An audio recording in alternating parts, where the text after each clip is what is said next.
Halo guys, welcome to my channel. Jadi ini adalah video pertama saya di YouTube. Nah, sesuai thumbnail dan juga judul video ini, saya akan membahas tentang pengalaman horor yang pernah saya rasakan selama saya hidup. Guys, perlu kita yakini bahwa kita hidup di dunia ini tidak sendirian. Kita hidup berdampingan dengan makhluk tak kasat mata yang mungkin ada di sekitar kita, namun kita tidak sadar dengan keberadaan mereka. Oleh karena itu, saya akan sharing kepada kalian tentang bukti bahwasannya mereka itu benar-benar ada, dan juga pengalaman saya berinteraksi dengan makhluk tak kasat mata. Nah, tanpa panjang lebar lagi, kita langsung ke pembahasan. Yang pertama,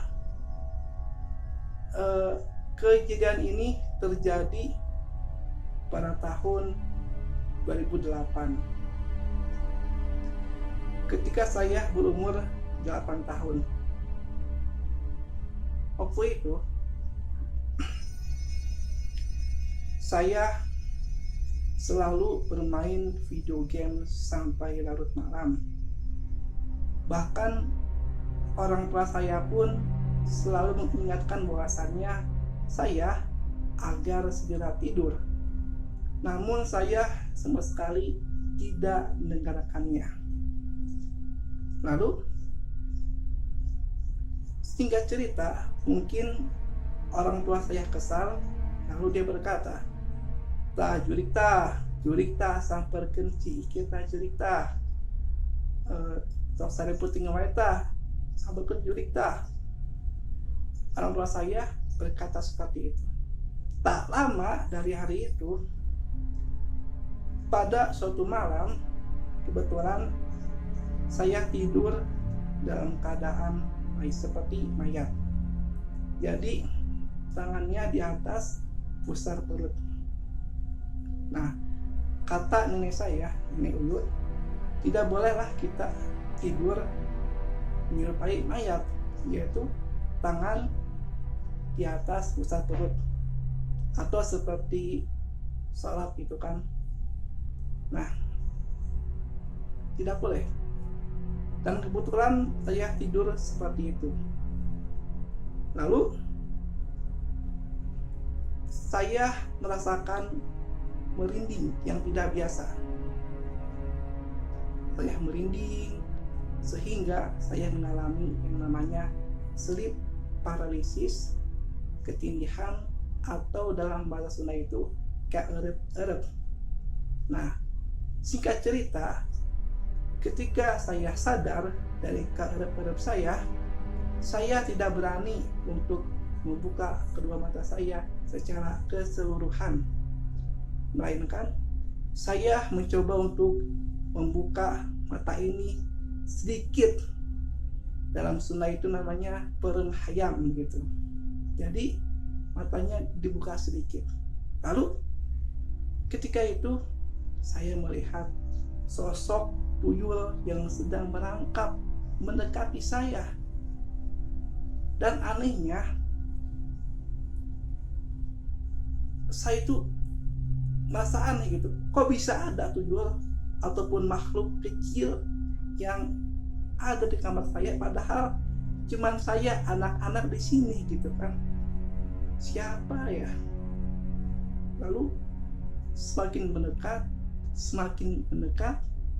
saya pun menutup mata saya dengan erat sekali.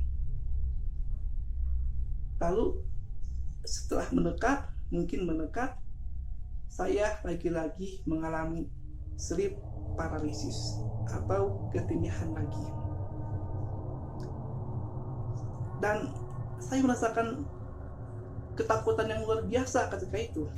Jadi mungkin saja yang namanya sleep paralysis atau ketindihan itu memang disebabkan oleh makhluk halus. Karena ini pernah saya rasakan ketika tuyul semakin mendekat, saya pun mengalami sleep paralysis atau keerep-erep. Nah, singkat cerita, saya pun sampai pagi itu nggak tidur, melainkan memejamkan mata saya sampai sholat subuh, sampai azan subuh. Saya pun semenjak itu menjadi anak yang penakut, berangan gitu kan. Itu adalah pengalaman yang menyeramkan bagi saya, melihat sosok tuyul yang sangat jelas di mata saya. Yang kedua, pengalaman saya bertemu dengan sosok kuntilanak. Jadi ceritanya, ketika saya masih anak-anak, saya duduk bersama saudara saya di luar ketika waktu maghrib. Nah, ketika sedang asik-asiknya berbincang, lalu tiba-tiba ada suara seperti ini, sangat kencang sampai saya merinding sekali. Tapi saya tahu katanya bahwa suara kuntilanak jika semakin besar maka sosoknya semakin jauh. Sebaliknya, jikalau suaranya kecil maka sosoknya semakin dekat. Begitu katanya. Tetapi ketika itu suaranya sangat besar sekali. Sontak kita berdua lari ke rumah kita masing-masing. Kebetulan rumah saya di kanan, rumahnya di kiri. Lalu yang namanya anak kecil mungkin ya, ketika kita ingin pulang kita dadahan dulu gitu. Lalu ketika saya sudah dadah, saya menengok ke belakang. Saya melihat sebuah bayangan putih di depan mata saya. Untungnya saya tidak melihat ke atas, mungkin di atas ada mukanya, tapi saya lihat badannya warna putih, jubah putih. Ketika saya melewatinya, saya masih ingat, dingin rasanya. Tetapi pengakuan saudara saya, dia melihat sosok kuntilanak melewati belakang saya. Aduh, itu adalah pengalaman yang sangat nyata sekali. Bayangkan saja, anak kecil seperti itu bertemu dengan sosok kuntilanak yang begitu jelas di matanya. Itu adalah pengalaman yang tak terlupakan sepanjang hidup saya. Mungkin ini akan saya ceritakan kepada anak-anak saya nanti ya. Nah, bahkan yang ketiga ini lagi-lagi dengan kuntilanak, tetapi ini berwarna merah. Dan kejadiannya terjadi mungkin tahun 2017 atau 2018, saya lupa tahunnya. Ceritanya, saya sedang pulang dari warung. Lagi-lagi ketika maghrib, saya pulang dari warung. Kan di warung itu kan jalannya ke bawah mudun gitu kan. Lalu di depan saya kan ada jalan lagi, berempatan gang lah. Rumah saya di gang lewat kanan. Nah, saya melihat kantornya di gang yang lurus. Lalu saya jalan, saya melihat sosok perempuan yang sedang nunduk kepalanya, bajunya berwarna merah. Saya jalan, lalu ketika saya lihat kakinya, tidak nampak loh. Jalannya itu seperti lubang. Lalu ketika saya melihat pertama kali, saya belum sadar gitu. Ketika saya belok ke kanan, saya pikir-pikir lagi, oh iya memang itu benar-benar hantu. Sontak saya lari ke rumah. Bayangkan saja, sosok kuntilanak merah gitu kan, yang kakinya tidak nampak. Jadi jika kalian bertemu dengan sosok aneh, lihat dulu kakinya, apakah dia nampak atau tidak. Jika tidak nampak, berarti itu nyata setan. Jika nampak, mungkin itu prank dari tracer yang suka perempuan gitu. Nah, yang terakhir, yang keempat, ini tak kalah seram. Saya bertemu dengan sosok pocong.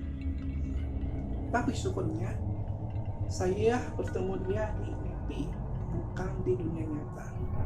Tapi jelas sekali dari wajahnya, dari perawakannya, jelas pocong. Ceritanya, saya sedang tidur. Ini terjadi pada tahun 2018.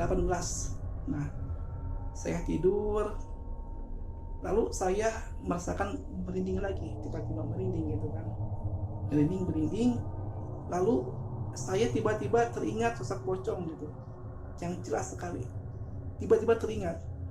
Sontak situ saya langsung sleep paralysis lagi, ketindihan, nggak bisa gerak, nggak bisa apa-apa. Lagi-lagi ketika sadar, saya buka mata saya melihat sosok pocong menengok di jendela. Mungkin kayak di mimpi atau di nyata, saya tidak tahu, tapi mudah-mudahan itu di mimpi ya. Saya melihat sosok pocong menengok kepalanya saja, kepala sampai pundaknya di jendela saya gitu. Syukurnya mukanya itu tidak ditampakkan, melainkan mukanya itu hitam semua. Tidak ditampakkan mukanya, tapi mukanya itu hitam. Kata orang, jikalau muka pocong itu hitam, maka dia itu tidak menampakkan wujud aslinya. Dan juga tanda-tanda kehadirannya itu bau-nyan ataupun bau bangkai. Serem gitu kan. Itu adalah pengalaman yang tak terlupakan sampai sekarang. Bahkan tempat kejadian dan skenario-nya saya masih ingat sampai sekarang. Namun kesimpulannya, di balik semua pengalaman horor yang saya alami, kita harus sadar bahwasannya derajat manusia lebih tinggi daripada setan, daripada jin, jikalau kita bertakwa kepada Allah Subhanahu wa Ta'ala. Insya Allah, jikalau kita benar-benar punya iman, kita tidak perlu takut dengan hal yang demikian. Oleh karena itu, perkuatlah iman agar kita terhindar dari segala bentuk gangguan jin ataupun setan. Oke guys, sekian video dari saya. Jika kalian suka konten seperti ini, mohon like, komen, dan juga subscribe, dan nantikan video-video saya selanjutnya. Wassalamualaikum warahmatullahi wabarakatuh.